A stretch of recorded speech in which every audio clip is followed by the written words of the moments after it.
Selamat petang, salam sejahtera. Terima kasih karena bersama dengan saya di Nazilin Unity Channel. Akhirnya, petang ini kita telah mendapat jawaban yang tepat dan benar. Siapa bekas Perdana Menteri yang dikaitkan dengan promosi dan juga berkaitan dengan penggunaan uang untuk promosi sehingga mencecah 700 juta ringgit itu? Yang kita tahu sebelum ini hanya disebut bekas Perdana Menteri. Akhirnya dipetik daripada My Metro, kini disebut dengan terus terang Perdana Menteri atau bekas Perdana Menteri yang diambil keterangan oleh SPRM ialah Ismail Sabri Yaakob. Hari ini dilaporkan di My Metro, isu perbelanjaan promosi keluarga Malaysia. SPRM akhirnya ambil keterangan Ismail Sabri Yaakob. Bekas Perdana Menteri Datuk Seri Ismail Sabri Yaakob diambil keterangan oleh Suruhanjaya Pencegahan Rasuah Malaysia SPRM hari ini berhubung siasatan penggunaan dana RM700 juta bagi tujuan promosi dan publicity. Difahamkan ahli Parlimen Berak diambil keterangan di sekitar ibu negara kira-kira 10 pagi tadi. Berita Harian cuba menghubungi Ketua Pesuruhjaya SPRM Tan Sri Azam Baki untuk mengesahkan perkara itu, namun panggilan tidak dijawab setakat ini. Sementara itu, BH difahamkan SPRM juga sudah merakam keterangan beberapa individu termasuk pembantu peribadi kepada Ismail Sabri Yaakob. Saudara-saudara sekalian, semua ini adalah rentetan daripada apabila polis menerima laporan dakwaan salah guna dana 700 juta dua kerajaan terdahulu. Jadi kalau laporan polis itu menyebut dua kerajaan terdahulu, pastinya ia sedang merujuk kepada dua pemimpin atau Perdana Menteri sebelumnya. Yang mana kita semua tahu, Perdana Menteri dua kerajaan sebelum ini ialah Datuk Seri Ismail Sabri Yaakob dan Tan Sri Muhyiddin Yassin. Jadi persoalan yang seterusnya ialah, adakah Muhyiddin Yassin juga akan dipanggil oleh SPRM untuk dirakam keterangan? Polis sebenarnya telah pun menerima laporan berhubung dakwaan penyalahgunaan dana 700 juta oleh dua kerajaan terdahulu untuk iklan dan publicity bagi menghibahkan agenda kerajaan dalam tempoh tahun 2020 hingga 2022. Saudara-saudara sekalian, isu ini memang mendapat perhatian penuh daripada netizen kerana mereka mula mempersoalkan. Mereka kata, bagaimana penggunaan 700 juta ringgit itu dan kenapa begitu besar perbelanjaan digunakan untuk hanya publicity.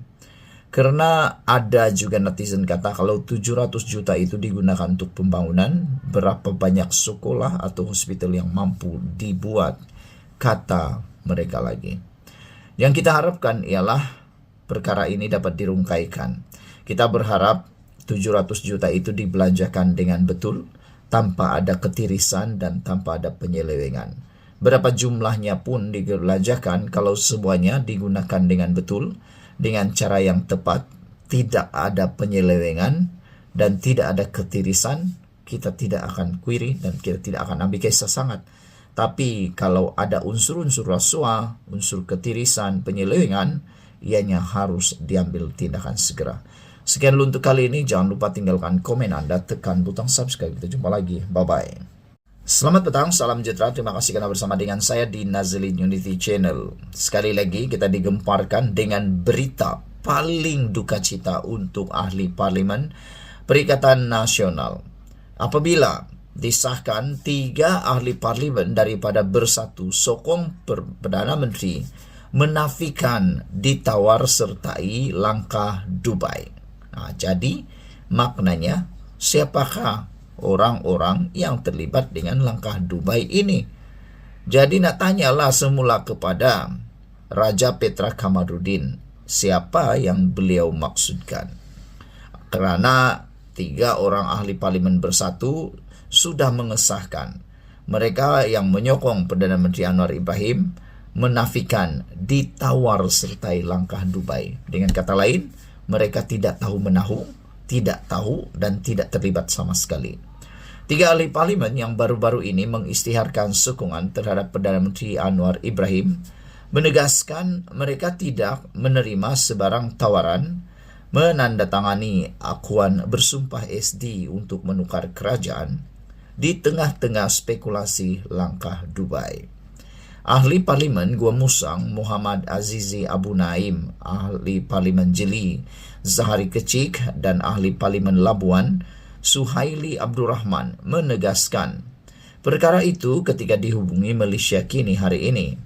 Kata beliau, saya tidak terima apa-apa tawaran menandatangani SD dan saya kekal komited menyokong Perdana Menteri, kata Muhammad Azizi. Suhaili pula menegaskan dia tidak akan membuat pusingan news sama sekali dalam soal tersebut. Ya, kata beliau, sokongan saya 100% terhadap Perdana Menteri yang ke-10, Perdana Menteri ke-10. Tiada pusingan you lagi. Bagi saya, 100% sokong Perdana Menteri ke-10, ujarnya kepada Malaysia Kini.